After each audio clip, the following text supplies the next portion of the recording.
Сайн бацгаана та бүхэндээ энэ өдрийн мэндийг хүргэе.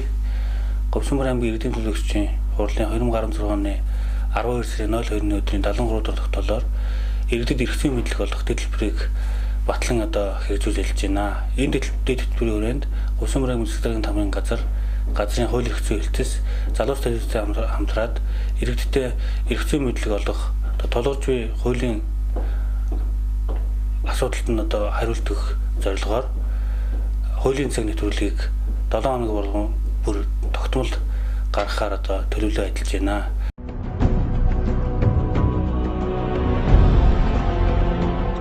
Манай хууль зүйн хэлтсийн харьяанд маань аймгийн цагдаагийн хэлтс, улсын бүртгэлийн хэлтс, шүүгэн шийдвэр гүйцэтгэх алба, шүүгэн шинжилгээний алба харьяалагдаж ажилладаг байгаа. Мөн натрат өмгөөлөл шүүх прокурорын байгууллагууд маань бид бүхэнтэйс хуулийн дагуу хамтран ажилладаг байгууллагууд байгаа. За энэ байгууллагуудын талаар мэдээлэл авах болон хуулийн зөвлөгөө шаардлагатай тохиолдолд иргэд маань засгийн тамирын газрын 4 давхрын 403 доод өрөөнд болон Facebook хаяг 8076 тэг 01 гэсэн утсаар мэдээлэл болон зөвлөгөө авах бүрэн боломжтой байгаа. За энэ хүн нэвтрүүлгийн маань гол утга нь болохоор иргэдэд маань хууль зүйн зөвлөгөө өгөх, шаардлагатай байгууллагатай хамтраад хууль зүйн зөвлөгөө өгөхөд оршиж байгаа.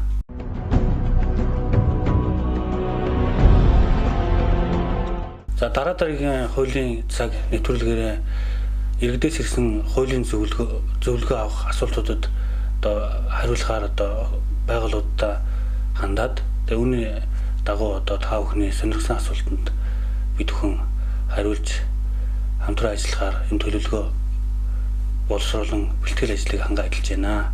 Та бүхэн бид бүхэнтэй хамтран ажиллах итгэлтэй байна.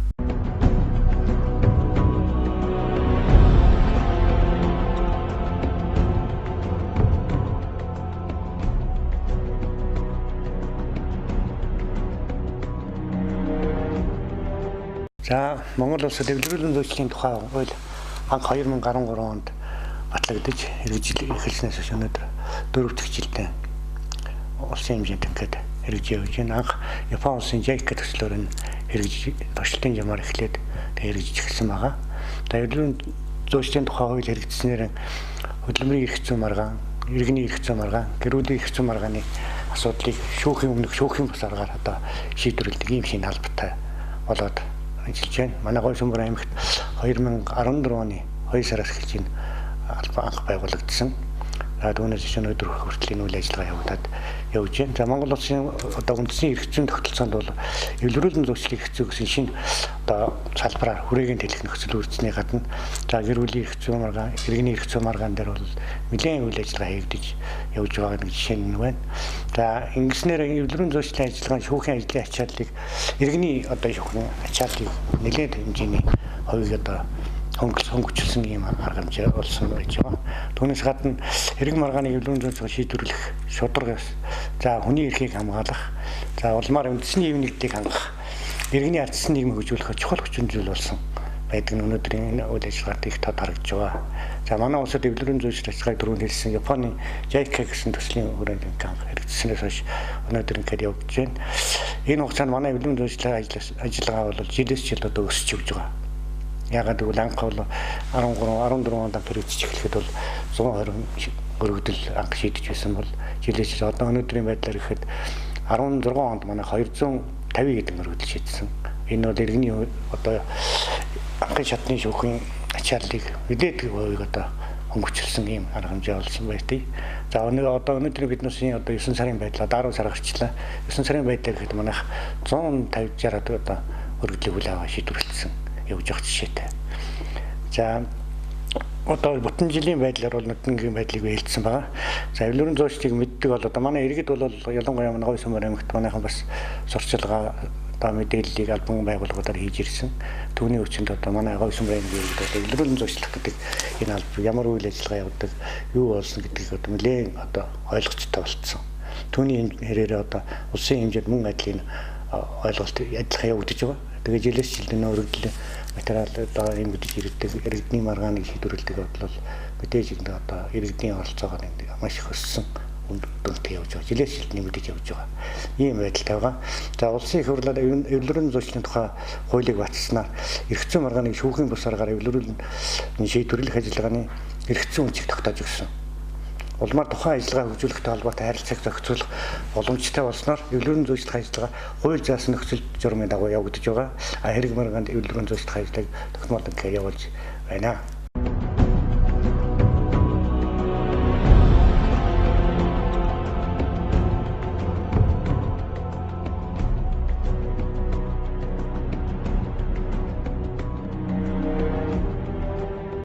За ингээд эвлэрэн зүйчлэх ажиллагааны одоо зорилго гэж байна. Энэ зорилго нь ямар зорилготой гэвэл талуудын өөрсдийн одоо ашиг сонирхоход нийцэх үз шийдлийг олоход нь зуучлагч, дэмжлэг үзүүл тэдгээрийн хоорондын харилцааны одоо зөрчил маргааныг юуийн журмаар шуурхай зардал багтаагаар одоо зохицуулахад орчино гэсэн юм зорилготой. За эвлэрэн зүйчлэх ажиллагааны зарчим нь гэвэл ерөөсө дараах зарчим дээр явагддаг. Талуудын сайн дурын үндсэн дээр хэрэгжих.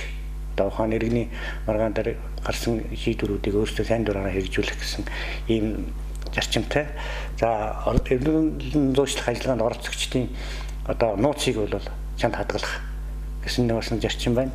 За талууд төстэй дөрвөө энэ эвлэрэн зүйчлэх ажиллагаанд аль аль тал нь бол төвшөрхтэй оролцох гэсэн ийм зарчмуудыг одоо манай эвлэрэн зүйчлэх ажиллагаанууд хэрэгжүүлээд явж байгаа. За оролцогч гэж үзэж байгаа. Эвлэрэн зүйчлэх ажиллагааны оролцогч гэдэг нь юу вэ гэхээр гэдэг нь маргааны талуудад одоо өргөдөл гаргагч гэж нэгдүгээр, хоёрдугаар тайлбар гаргагч талууд гэж байгаа. За тэдгээр одоо хууль ёсны төлөөлөгч, асан хамгаалагч, харгал зам дэмжигч одоо эрх ашиг нь хөндөгдсөн 3 дахь этгээд босод этгээд гэсэн ийм оролцогчтой байна гэсэн үг. За эвлэрэн зүйчлэх ажиллагааны талууд одоо вижлэн болон эсвэл итгэмжтэн төлөөлөгчөөр дамжуулан оролцоно гэсэн ийм бас нэг оролцогчдын талын ийм бүрэлдэхүүн байж болно. За эвлэрэн зүйчлийн талаар бол гэрүүлийн эрх зүйн маргааны талаар бас нэг товчхон хүмүүс мэддэг гэж мэдээлэл өгье гэж бодож байна. За гэрэлтийн баталгаатай хүмүүсийн хоорондоо төрсэн хүүхдийн асрамж тогтоох, тэтгэлэг гаргуулах, өргөдлийг бол урьдчилан шийдвэрлэх журамтай гэж зарим шүүхүүд одоо үзэж ирсэн. Энэ байдлаас үзэхэд эвлэрэн ажиллагааны журамд энэ тал тодорхой тусах зүйтэй гэж үзэж энэ хүү гэрүүлийн эрх зүйн маргаанд журамд өөрчлөлт оруулах талаар байдлаар тодорхойлсон байдгийг. Үүнд болохоор эвлэрэн зүйчлийн тухай хуулийн 6 дугаар зүйлийн 6-гийн 3 заасан гэрүүлийн харьцаанаас үүссэн маргаан гэдэгт зөвхөн гэрэлтийн баталгаатай гэрлэгчдийн гэрэл цуцлахтай холбоотой үндсэн шаардлагын маргаан хамаарна гэсэн байна. Энэ зөвхөн эвлэрэн зүйчлэлийг шийдвэрлэх асуудалд. За гэрлэлт цуцлах тухай хэрэг маргаан гэрлэгчдийн амийн хувийн харилцаанаас үүсэх тул эвлэрэн зүйчлагч бол эвлэрэн зүйчлэх ажиллагаа явуулахдаа зохицчийн төлөөлөгч буюу одоо өмгөөлөгч хэрэг шийдвэрлэх ажиллагаанд оролцож байгаа ч гэсэн гэрлэгчид өөрсдөө одоо шүүх хуралдаанд ирэх хүрэхтэй гэсэн одоо байна гэдгийг баримтлан талуудын уулзалтанд гэрлэгчдийг заавал өөрчлөлтийг нь байлцуулах гэсэн шаардлагатай гэсэн ийм шаардлагыг одоо тавьж байгаа гэрүүлийн эрх зүйн маргаан дээр. За шүүгдэх эвлэрэн зүйчлэгч нь эвлэрэн зүйчлийн тухай хуулийн 6 дугаар зүйлийн 3 заасны дагуу явагдах эвлэрэн зүйчлэх ажиллагаанд зөвхөн гэрлэгчдийг эвлэрүүлэх ажиллагаа явуулах бөгөөд харин хүүхдийн асрам тогтоох, тэтгэлэг тэтгэмжийг тогтоолгох, гэрүүлийн хамтран өмчлөх, дундын эд хөрөнгө хуваах асуудлын талаар бол эвлэрэн зүйчлэх ажиллагаа явуулахгүй гэсэн юм залттай байгаа юунд орсон. За энэ дээр бас нэг тодорхой нэг юм хэлэхэд улсын тэмдэгтийн хурамжийн тухай талаараас хэлье. Энэ түрүүний миний эвлэрэн зүйчлэх ажиллагааны нэг давуу тал гэдэг нь цаг хугацаа хэмнэн хөрөнгө мөнгө хэмнэ гэдэг асуудлын нэг баримт нь бол энэ тэмдэгтийн хурамжийн тухай асуудал байна. Энэ ямар очтой гэхээр анх бол сая 60 мянган төгрөгөөс дээш одоо иргэний маргаанд 30 мянган төгрөг төлдөг. Тэрнээс илүү бол төлөхгүй. Сая 60 мянган төгрөгнөөс доош бол тэмдэгтийн хурамд төлдөг байсныг 2016 оны 6 сарын 1-ээс эхлэн өөрчлөлт оруулсан. Энэ нь одоо ямар шалтгаанаар тэмдэгтийн хурамд төлөхөр болов гэхээр одоо 30 мянган төгрөг хүртэлх тэмдэгтийн хурамдаа доош хэмжээний юунд бол тэмдэгтийн хурамд төлдөг одоо өргөдөл гаргах гэрүүлийн маргаан иргэний маргаан дээр ингээд асуудал ингэж шийдэгдсэн. Энэ ямар шалтгаантай болсон гэхээр одоо нэг байр одоо энэ эвлэрэн зүйчлэх ажиллагаа явуулж байгаа байдалд бол эд хөрөнгийн чанартай үнэлж болох маргаанд үний дүнгээс хамаарч за улсын тэмдэгтийн тухай хуулийн 7 дугаар зүйлийн 7-гийн 1-ийг заасан хэмжээгээр төлөвлөхөр ийм одоо шинжилсэн юу гарч ирсэн. Тэгээ энийг бас иргэд ойлгох хэрэгтэй. Зарим одоо 2016 оны 6 сараас өмнө бол манайтай харьцаж иргэд одоо сүүлд яагаад тэмдэгтийн хурамд явдаг болов гэдэг асуудлыг ингэж ойлгоорой гэж хэлэх байна. Тэгээд эвлэрийн зуучлах ажиллагаа гэдэг маань ер нь манай иргэд ойлгохтой бол нэрнээс нь ч гэсэн одоо бодоход тийм байгаа шүү дээ. Эвлэрүүлнэ, зуучлна гэж. За одоо иргэд хооронд иргэний маргаан бай, гэр бүлийн маргаан байлаа гэхэд тэр одоо иргэд хооронд нь зуучлна, зөөчлөгч. Тийм учраас эвлэрлээ гэсэн асуудал манай зуучлалын ажиллагаан дээр үүдтэй тийм аа гэдгийг иргэд сайн ойлгоно баг. Тэгээ ер нь цаашдаа манай эвлэрийн зуучлах ажиллагааны талаар одоо сонирхсан мэдээлэл авах гэсэн, зөвлөгөө авах гэсэн хүмүүс их юм бол манай шүүхийн 106 тавтад нэг зөвлөгөө авч болно. Аман аж ахуйн нэгж байгууллагууд тэр ямар нэгэн зөвлөгөө авах ажилчид хүмүүстэй одоо сурчлагын журмаар ч юм уу мэдээлэл өгөх журмаар сургалт явуулж өгөөч гэсэн хүсэлт байх юм бол бид дуртай явуулж явна. Энэ бол нээлттэй. Тэгээ ингээд тав хүнд эрүүлэг сайн сайхныг хүсье да.